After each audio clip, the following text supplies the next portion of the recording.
Hello YouTube viewers, this is D-Doll. I posted the silhouette quiz on the community tab mainly for you to recognize, but the comments were hilarious. Usually I don't reply to community quizzes. The frontal breakthrough joke was so funny that I immediately gave it a heart and a thumbs up. So, the character we're going to look at this time is the figure of Lee Cheon-I Mind's silhouette. So there's a chance to get it delivered for just 101 just install BAM on the Google Store or Apple machine and you're good to go. Lee Cheon-I Mind is actually pretty scary once you get to know him. The difficulty of mode combo is actually really low, so if you've never used mode combo before, after watching this video, trying it out yourself will be fun. Mai's ranged attack is a weaker version of Kenbak Bull's. The projectile is strong, but lacks Kenbak Bull's large hitbox. Thanks to its decent startup frames, you can poke the opponent before they react. In King of Fighters, weapon attacks have priority in hitbox clashes, so the weapon user often gains the advantage. Now, this is close A, which you won't use as often compared to close B. It's faster than close B, but even on hit, it doesn't give you any frame advantage, and if it's blocked, you're at a minus on frames. The good thing is it can be cancelled, so you don't have to finish with just a simple hit. But if you're going to use A, just use the far version. Close A can't be rapid fired, so it's hard to confirm on hit. Now, along with far A, this is far B, which you'll really use a lot while playing Mai. Now, this is a really useful normal that interrupts the opponent's rush from mid-range. Usually from mid-range, it's a great tool. Its reach is much longer than far A. However, since it's a standing B, it's not ideal as your main zoning tool on the ground. Instead, think of it as a way to stop the opponent's jump-in rush. There are several anti-air options. The stance may look odd, but you'll use close B more than close A when up close. Now, close A has a short recognition range and can't be rapid fired, while close B can be rapid fired and seems to activate even from a bit of a distance. So instead of trying to use close B is more stable for combos. As you can see, A activates from a distance, but B activates up close. Also, the far-reaching C is quite useful for anti-air zoning. When you try using it, you'll see that its activation isn't that slow either. Since most airborne characters have pretty broken hitboxes, Mai's seemingly weak far C actually becomes a good zoning move thanks to its hitbox. It's mainly used to easily cut off super jumps after a light fireball. Now, Mai's fastest basic move is her close C. There's nothing special about it, just think of it as the starter for Mai's main combos. Its hitbox is also set high, so you can use far C for anti-air. If this works, that's great. It's just a basic normal, but nothing beats it up close. Now, if you move forward, this is Mai's far C, which boasts an incredibly long reach. Usually, advancing normals like this tend to have terrible frame advantage, and for Mai, if it hits, it's neutral, but if it's blocked, you're at a frame disadvantage. Despite its great reach, it has a very high guard crush value. If your opponent blocks it raw 3 times, the guard gauge lights up, and continued combo pressure will break their guard. The hitbox is excellent, leaving almost no vulnerable area and beating most character pokes. Now, this is the best basic move for setting up pressure. Close D. You should look at the hitbox, don't just focus on the wrong things. Now, if you use it without a cancel, you'll get hit like this. There are 2 reasons why close D is good for setting up pressure. The first reason is that the cancel timing is very generous. The second, which is related to the first, is that because the cancel timing is so generous, the active frames of the attack are quite long.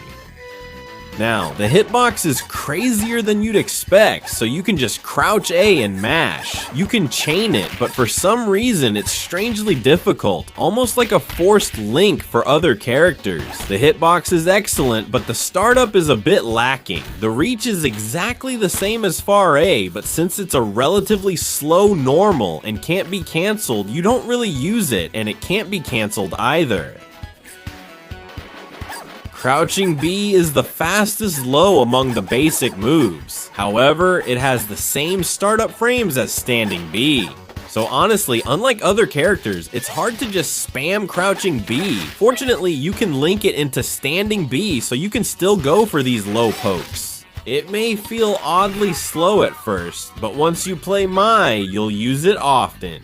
This is Crouching C. Crouching C has several advantages, but first of all, it can be cancelled into a special move, so you can easily mess up the opponent's tempo with this cancel. There's also a projectile, but what you mainly use is the Dragon Flame. Another advantage is that it's really good for setting up with the dragon, alright? Compared to close D, it has longer active frames, so especially in the corner, you use it together with other poking normals. This allows you to easily apply crazy pressure. Alright, this is Mai's Crouching D, which has absolutely insane hitboxes. I didn't realize it before, but Crouching D also has a lot of movement. Her hips really sway. The hitbox is so good it's almost broken, and it also has the best active frames. Honestly, if you just look at the hitbox on Crouching D, there's no character better than Mai in this regard. The cancel window is really generous too, and you can even cancel just by watching Mai's hips sway. Alright, even if the opponent does a quick roll, you can still catch them. In other situations, if the opponent isn't using a quick cancel, Crouching D will hit. Alright, this is a jump A that can be cancelled. Its hitbox is pretty decent, but you'll often use it more with a full jump than a short hop. For some reason, when you use it with a short hop, it often gets blocked by Kyo Kusanagi's normals, but with a full jump, you can really feel its strong hitbox. Additionally, you can surprisingly use it for a cross-up guard as well. Of course, there are other normals that are better for cross-ups, but just know that it's possible with this one too.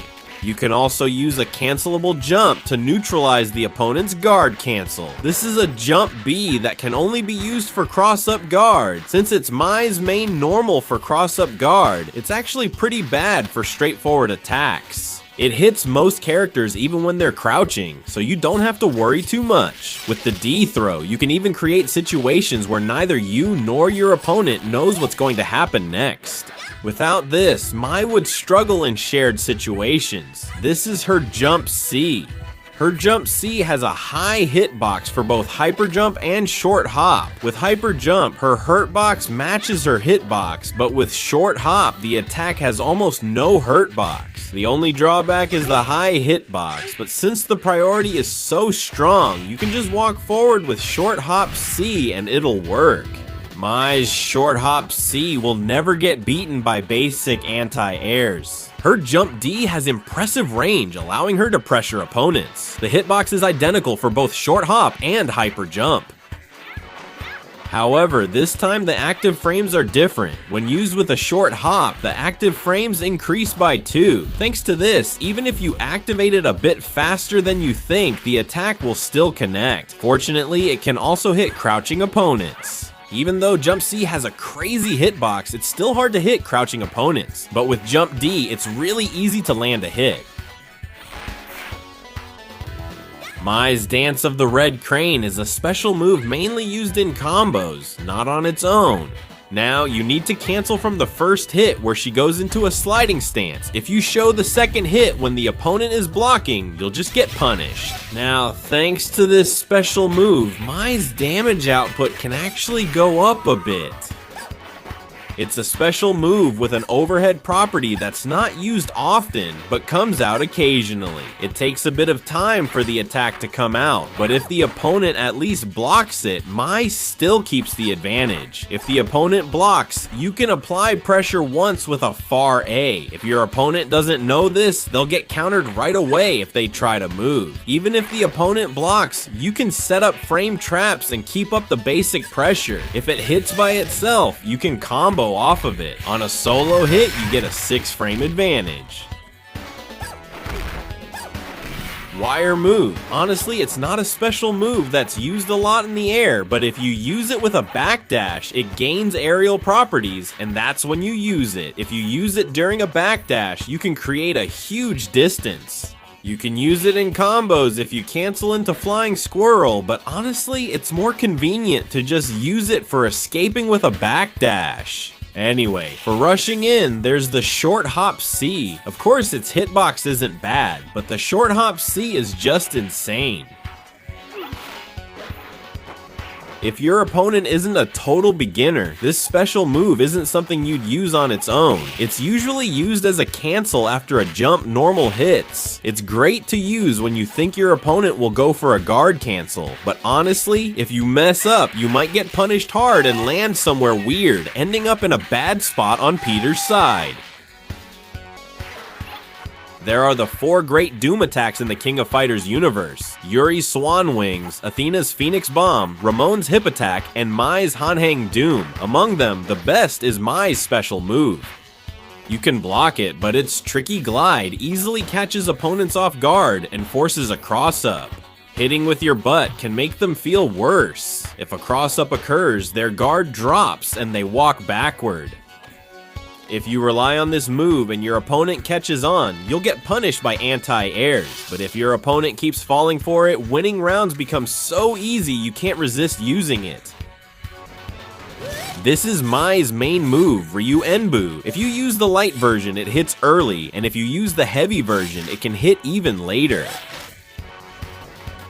The light version is mainly used as a follow-up when the heavy version gets blocked, giving you another chance to pressure your opponent. The attack's active frames last for quite a long time. If you intentionally time it to hit near the end of those active frames, Mai keeps the advantage, making it an amazing move for pressuring the opponent in the corner. With its crazy hitbox, if you combine it with crouching D, Ryuu Enbu, and 2 bags of zoning, it's just deadly. Sometimes when you face Mai, her projectiles feel unusually strong. That's because the opponent is really good at restricting your movement after throwing a projectile. Honestly, after she throws a projectile and pushes you into the wall, you get hit by her follow-up moves, so the opponent can't help but feel pressured. Based on distance, using B or C can cause major psychological harm. But are you relying too much on your own mind games? You could get your head cracked. In the air, one mistake could really get you killed, so you have to be careful. Personally, I think Mai always has an advantage after a projectile, no matter what. This move is famous for the Mondegreen Hirodi Watch. Actually, the light version is used for combos, and the heavy version is mainly used as an anti-air or for cross-up guard. If you use the heavy version, for some reason, it creates a strange hitbox behind her. If you get a counter hit, you can use the light version to hit again. There's nothing better for combos than this. Everyone sneaks in a light hit with this move in the middle of their combos. This is a move you'll never use on its own. It's mainly used to finish combos. When you use it, there's a bit of invincibility, so you can close in on projectile spammers like this. The max version is the best as an anti-air move, and the animation is really cool. The mode combo is really simple. After max mode, both Huho Seondo and Yongyong are special moves, but the commands can be confusing. Damage is nearly the same, so using the max version as a finisher seems like a waste of meter. Depending on the situation, this move can be good or not. There is no separate max version.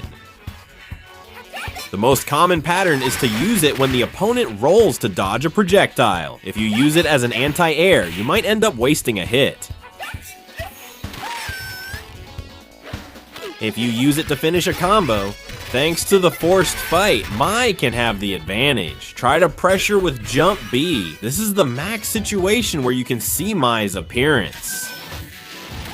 The command has a narrow hitbox, but it has an unblockable property and a surprisingly fast startup. However, if the opponent catches on and acts first, it won't hit.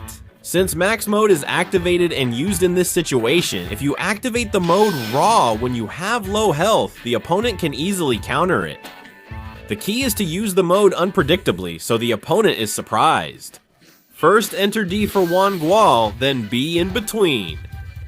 By quickly inputting B and C, the mode activates instantly. If you then input C and jump, max trigger will hit the opponent before they notice the mode is active. Because it's used so quickly, it's hard for the opponent to counter even if they guard. It boosts your comeback potential, but you need the technique to use it. This method is for corner pressure. When the projectile is activated, you pre-input D and B. Even if you're far away, if you slightly dash forward and then do crouching C and then jump with B, it will activate. After crouching C, the opponent is forced to freeze, so the success rate is quite high. The key point is to sequentially input D and B during the recovery frames after the projectile is activated. If you use it well, you can trigger the mode activation to flash just like this. Flash, flash, flash. If dashing is difficult, you can set up a projectile in advance and take advantage of it. You can apply solid corner pressure this way. This is something even the neighbor's Poppy can use with just a little practice. It's a technique where you use B as a poke to make your opponent block, then use it. This is easier than the things I showed you earlier. Keep holding D whether you're jumping or not. When the chance comes, release D before pressing B. Until then, you can press B as much as you want while holding D. If you're activating with max, release D while pressing B, then quickly input PC and PC jump. Practicing this 3 or 4 times in practice mode will help you understand how it works. For the last part, as expected, I'll finish up while closing the gap with Lual. The last part. So actually, I found something special in the round. There was a frame in the middle of Soya Chonjo where the hitbox disappears. I just used it without thinking, but it's the first time I've learned that it has this kind of hitbox. Sometimes the central processing unit erases projectiles this way, so I tried and discovered it. Later, I tried baiting projectiles to repeat it, but ended up dying. Normally, I don't include losing boss fights in the video, but I put this one in because it was interesting. Boss fight. Mai doesn't even use combos, so her firepower is pretty weak, but I still lost the boss fight for some reason. Looking at Rugal, it's clear that with Mai, you really have to beat him up for a while. Actually, if Mai just stands still, even Rugal just stands there, so it ends in a draw. In fact, if you bring out Mai as your first pick in the boss fight and just stand still, you can clear it. Mai just stands there in auto battle, hoping for the best. The communists are the ones who killed your father, the communists. Stand up, hurry and stand up. Yes, that's right, Yunbari, you made it look all red like a communist. In the end, if it had been any other character, they would have died with that much health. As expected, that's how bosses are. That's all for now.